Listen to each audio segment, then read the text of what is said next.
Españoles Universales.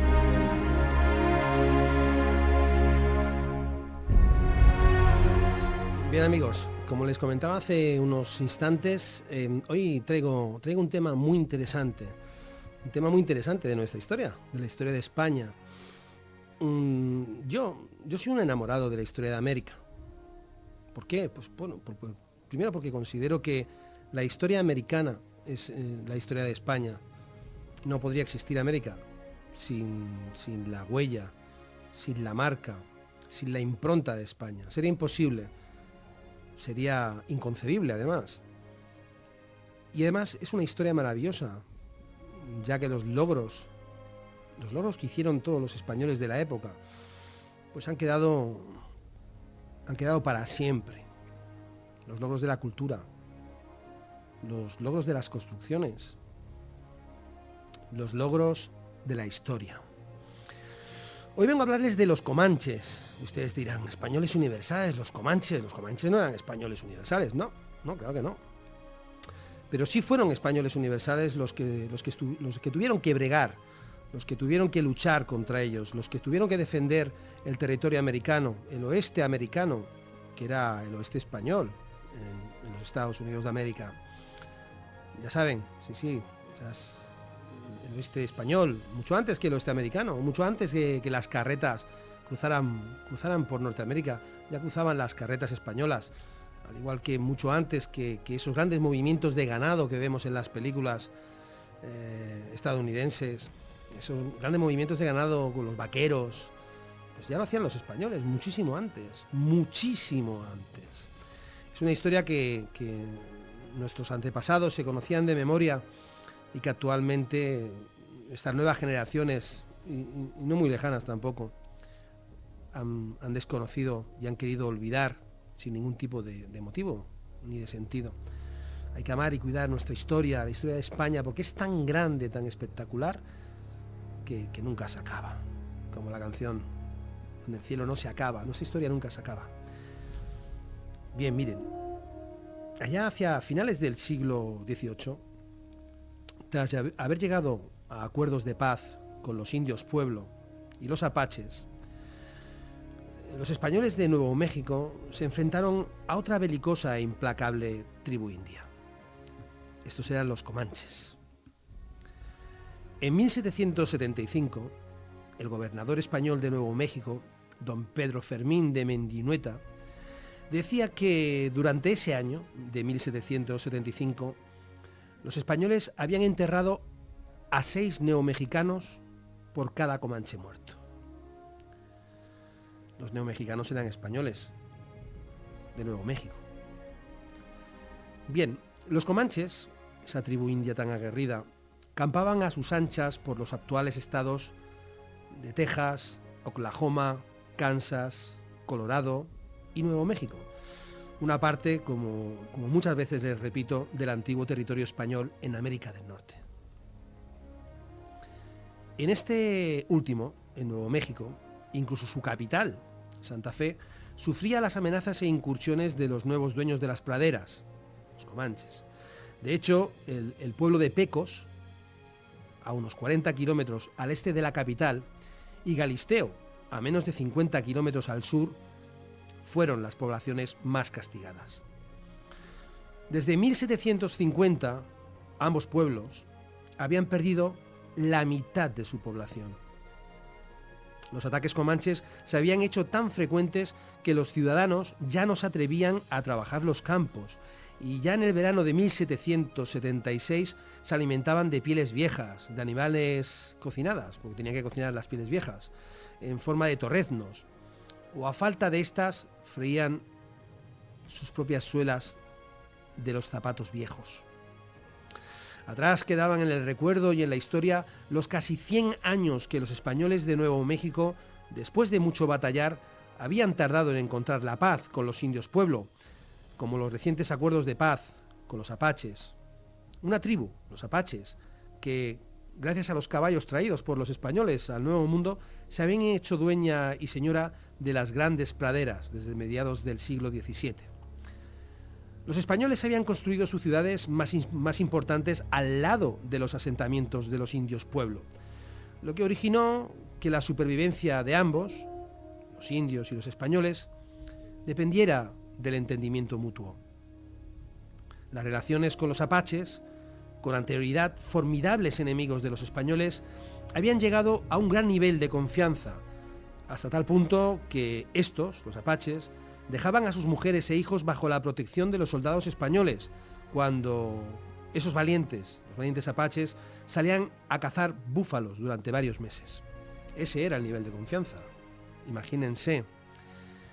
Pero cuando parecía que los españoles, los apaches y los indios pueblo habían encontrado el equilibrio de la convivencia y la paz, apareció por el horizonte otra tribu aún más peligrosa y salvaje, que iba a poner en serio peligro la supervivencia de los pueblos y ranchos del oeste español. Los apaches eran unos grandes exploradores y conocían perfectamente su vasto territorio. Como he comentado hace un momento, ya llegaron a un entendimiento y a una paz con los españoles, pero con anterioridad estos guerreros indios, los apaches, habían siempre defendido su terreno y su territorio tenazmente. Desde que en 1540 los primeros exploradores españoles de las tierras de Norteamérica se adentraron en territorio del oeste, no dejaron de emprender una larga lucha contra los apaches. Esta tribu, al igual que los indios pueblo, eran grupos bárbaros y hostiles, de difícil sometimiento. Los apaches, al igual que los españoles, no eran originarios de esa parte de Norteamérica, ya que los españoles, evidentemente, vinieron de Europa o como novohispanos, vinieron de otras partes del continente americano. Y los apaches, pues llegaron desde el Canadá, en una migración histórica que duró casi 500 años. Pero para los españoles, al igual que para muchas otras tribus indias, ese era su hogar, y ninguno de ellos iba a marcharse fácilmente. En 1598, Juan de Oñate tomó la decisión de que las tierras de Nuevo México, tomó la posesión de las tierras de Nuevo México y seguidamente mandó dividir sus poblaciones para reducir a los apaches. Buscando desde el primer momento evitar el enfrentamiento, manda a Fray Francisco de Zamora como encargado de evangelizar a los apaches, que vivían en el extremo norte de la Nueva España y al poniente de Sierra Nevada, en California. Seguidamente, y como política de apaciguamiento y asimilación, trasladó del centro de las provincias novohispanas a indígenas aztecas y otomíes, cristianizados en su búsqueda de encontrar un mejor entendimiento con los pueblos apaches. Pero tanto esfuerzo por evitar el enfrentamiento fue en vano. Los apaches y otras tribus no se dejaron convencer a los requerimientos de paz, así que decidieron continuar con lo que mejor sabían hacer, que era robar, quemar y destruir las poblaciones o los ranchos diseminados que había en los territorios norteños de la Nueva España. Por lo general, los apaches se habían conformado siempre con robar los caballos de las poblaciones y rara vez sus rápidas incursiones se convertían en enfrentamientos directos, algo que ellos evitaban, lo que limitaba el número de víctimas por ambas partes. Cuando los españoles eran atacados, enviaban entonces a un grupo de soldados de la frontera a la captura de los saqueadores. Años y años de disputas con los apaches habían permitido a los exploradores españoles conocer la gran mayoría de lugares que aquellos elegían para esconderse. Una de las razones por la que los apaches abrazaron la paz con los españoles, después de tantos años de lucha, fue precisamente la búsqueda de protección frente a un nuevo enemigo, frente a los comanches, ya que estos se habían apoderado de las praderas a finales de la primera mitad del siglo XVIII. De manera brutal, los comanches entraron en la historia exterminando a los apaches de las praderas. La base de su comercio, del comercio comanche, fue la venta del producto obtenido por los saqueos, robos, asesinatos y también la esclavización. Con esas ventas conseguían de franceses, británicos y también de españoles todo tipo de productos manufacturados, desde armas y cuchillos hasta telas. Para estos indios, para los comanches, el asesinato y la muerte resultaban más lucrativas que la caza, y por esa razón La caza del bisonte pasó a ser una actividad ya secundaria, simplemente porque el modo de vida salvaje tuvo entre los comanches mucha más aceptación social. Desde su brutal visión era mucho más admirado entre ellos el guerrero que había saqueado ranchos en Texas o en México, o que había robado muchos caballos, o asesinado a muchos colonos blancos o morenos, como se les llamaba entonces a los negros libres que trabajaban en las haciendas españolas. Y por supuesto, era mucho mejor para ellos esclavizar a todas las mujeres y niños que encontraban en los ranchos. Eso era más admirable para ellos que el indio cazador de bisontes. La sociedad comanche se había expandido gracias a su dominio del arte de la guerra y al hecho de que su jerarquía social se basaba en las hazañas de sus guerreros. Los comanches coleccionaban las cabelleras de sus víctimas y éstas cobraban más importancia si habían sido arrancadas en el fragor de la batalla y no cuando el enemigo ya había muerto. El caballo se había convertido en el elemento clave de una guerra que los comanches dominaban por completo. Además, disponían de las mejores armas de fuego que se podían encontrar en la región, gracias a los franceses, que siempre habían ayudado a las tribus más poderosas para frenar la expansión británica hacia el oeste. Ni siquiera los españoles tenían tantos mosquetes y tan buenos como los comanches. Se dio el caso de que el mismo gobernador de Anza compró armas de fuego a los comanches en la feria de la ciudad de Taos, del pueblo de Taos. Los comanches hacían la guerra contra sus enemigos con gran crueldad, y en la batalla no mostraban ninguna compasión por ellos, por lo que no hacían prisioneros, de la misma forma que ellos tampoco la esperaban si eran derrotados, como así ocurría.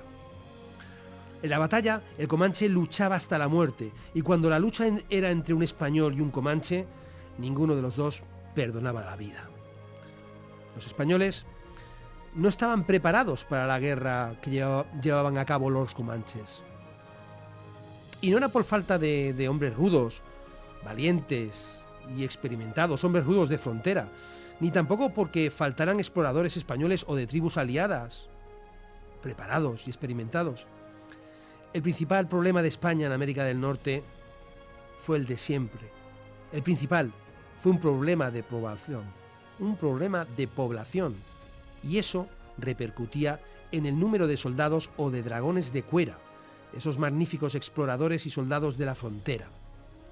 Los comanches llevaban a cabo sus ataques en grupos mucho más numerosos, lo cual les permitía enfrentarse a sus defensores en superioridad de condiciones.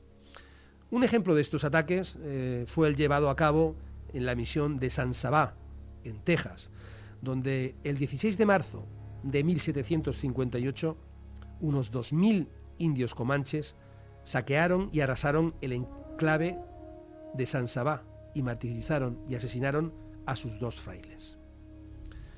Los españoles, en la mayoría de los casos, debían protegerse en el torreón de la plaza atacada, si había torreón, y allí se defendían hasta que los comanches, incapaces de acercarse, sin sufrir graves bajas, se marchaban. Cuando la incursión terminaba, los comanches escapaban a lugares más lejanos y desconocidos por los españoles. Para los soldados españoles y sus exploradores era muy difícil seguir el rastro de los comanches, ya que las partidas eran tan numerosas que la gran mayoría de las veces se dividían por el territorio. En muchas ocasiones sufrían las emboscadas por parte de estos indios, y en esas emboscadas unas veces sufrían victorias y otras veces derrotas. Cansado de esta situación, el gobernador Pedro Fermín de Mindunueta escribió al virrey de Nueva España una carta en la que llegó a considerar el absoluto abandono de Nuevo México, si no recibía a cambio 1.500 caballos y más pólvora para los viejos mosquetes de sus soldados. Necesitaba nuevo y mejor armamento y más hombres de los que disponía para defender y realizar acciones de exploración y castigo contra los comanches. Esa situación fue a peor hasta que Juan Bautista de Anza tomó posesión del gobierno de Nuevo México allá en el año 1778. De Anza venía de colonizar California. Era un hombre duro, expeditivo, curtido en muchas batallas de frontera india, que había luchado a cara de perro y sabía que solo conseguiría una paz duradera con los comanches mediante una demostración de fuerza que dejara a las claras quién era el amo y señor del territorio. De Anza recibió los caballos que se necesitaban y reunió un ejército de 600 hombres entre soldados experimentados, exploradores, colonos e indios pueblo. Por su experiencia, sabía que no podía luchar contra los comanches de la misma manera en que las tropas europeas se enfrentaban unas con otras. Los comanches evitaban los enfrentamientos directos en campo abierto, donde sabían que solo con un número muy superior de hombres podían hacer frente a los aguerridos soldados de frontera españoles.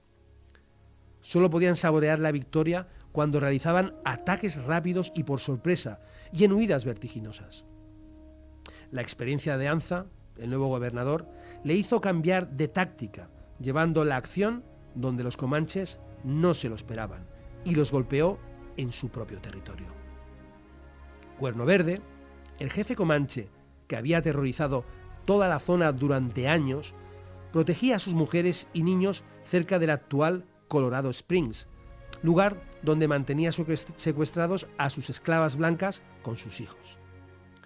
Según las informaciones de los exploradores españoles, que junto a exploradores indios aliados se movían por el territorio de la misma manera que los comanches, sin ser vistos ni oídos, era muy difícil llegar allí sin ser descubiertos por los propios comanches, apostados estos por todo el territorio. Así que, en agosto de 1779, De Anza tomó la decisión de dar un rodeo por el oeste, tomando un camino mucho más largo y peligroso, una zona mucho más montañosa, la zona del final de las montañas rocosas, pero que estaba controlada por los indios Utes, ya saben, de Utah, los indios Utes, en ese momento aliados de España y también temerosos de los comanches. Era el mes de octubre y las bajas temperaturas de la noche contrastaban con las altas temperaturas durante el día. En su camino, De Anza consiguió reclutar para su ejército unos 200 hombres más, pertenecientes a los apaches jicarillas y a los mismos utes. Cuando, sin ser vistos, llegaron al poblado de Cuerno Verde, el jefe indio y sus aguerridos comanches no estaban allí. Iban de camino al pueblo de Taos para asesinar, robar, raptar mujeres y niños y saquear la ciudad. Sin perder tiempo, De Anza atacó el poblado con sus soldados de frontera, sus colonos y los indios aliados, recuperando a las mujeres y los niños raptados y arrasando el campamento indio. Cuando Cuerno Verde se enteró de la noticia, se apresuró a volver al campamento con sus guerreros, pero esta vez las cosas habían cambiado y fueron los españoles los que les tendieron una emboscada en Ojo Caliente, al norte de Nuevo México. La batalla fue terrible y la lucha cuerpo a cuerpo, cuchillo en mano, sablazos y flechas se mezclaban con los alaridos y los ruidos de las pistolas y los fusiles que tronaban por ambas partes. Fue una batalla sin cuartel, a cara de perro, a muerte. No habría perdón ni compasión por ningún bando. Cuerno Verde y sus guerreros comanches lucharon con valentía hasta la muerte. Y al final fueron vencidos. Fue una gran victoria. Eso sí, una victoria esforzada. Aún así, los españoles y sus aliados indios no consiguieron reabrir, después de esta victoria, con seguridad, la comunicación con Texas a través de las tierras dominadas por los comanches, pero sí les dejaron muy claro que los españoles iban a hacer respetar las leyes y sus tratados en su territorio. De Anza volvió victorioso y presumiendo de haber sufrido durante la batalla tan solo una baja hispana, no así sus aliados indios, los cuales murieron en varias decenas. Desde ese momento, De Anza ya estaba en posición de firmar la paz con los comanches. La noticia conmocionó a las restantes tribus comanches, las cuales, inquietas y temerosas, se mostraron divididas a la hora de buscar la paz con los españoles. De Anza dejó taxativamente claro que no aceptaría la paz con tan solo uno de los clanes indios. La paz se firmaría si todos los comanches se ponían de acuerdo bajo un mismo caudillo. Si no, La guerra continuaría y transmitió a los jefes comanches la firme determinación de no parar hasta exterminar hasta el último enemigo de su rey. De Anza había conseguido que el miedo y el temor a los rudos soldados de frontera rebajaran los ánimos belicosos de las diferentes facciones comanches. Estos ya no se veían con la capacidad de robar y asesinar como antes, por lo que la división entre ellos fue crucial para los intereses de la corona. La facción de Toro Blanco pedía vengar la muerte de Cuerno Verde, mientras que la facción del jefe Ecueracapa era partidaria de la paz con los españoles. La estrategia de Juan Bautista de Anza de hacer cundir la inseguridad y de dividir las diferentes facciones comanches dio al fin resultado. El jefe Ecueracapa asesinó a Toro Blanco y esa muerte selló la paz con los españoles, una paz siempre delicada, pero que con los hombres de Anza, los soldados de la frontera, se encargaron de mantener como entonces y muchas veces después, con mano dura y con negociaciones diplomáticas. De Anza ofreció libre comercio a los comanches y estos encontraron en la frontera del oeste de la Comanchería una zona donde comprar productos europeos y vender los caballos robados en el resto de su territorio. En fin, señores, la paz. Esa paz se mantuvo en esos territorios hasta el año 1821, el año en que Nuevo México se proclamó su independencia y dejó de pertenecer a España. Hasta entonces, y durante 200 años, una minoría de familias de colonos, exploradores y soldados de España lograron gobernar con grandes esfuerzos la inhóspita frontera norte del Imperio Hispánico, gracias a la guerra primero y posteriormente a los acuerdos de paz con las diferentes naciones indias. Primero con los indios pueblo, luego en el siglo XVII con los apaches y finalmente en el siglo XVIII con los comanches. Después de la desaparición de España, como dueña y señora de ese vasto territorio, los comanches y otras tribus indias se rebelaron contra el poder mexicano, que no reconocía los acuerdos de paz que se habían firmado con las naciones indias, y volvieron a la guerra, esta vez contra los mexicanos, ya independientes, y luego contra los Estados Unidos. Unas guerras que acabaron exterminándolos, hasta el punto de desaparecer en México, y de vivir hasta la actualidad en una minoría ridícula y en unas patéticas y vergonzosas reservas indias. Amigos, los españoles supimos mantener un equilibrio en la frontera. Cuando España desapareció, desaparecieron los sueños de paz. Así éramos, y así está escrita nuestra historia.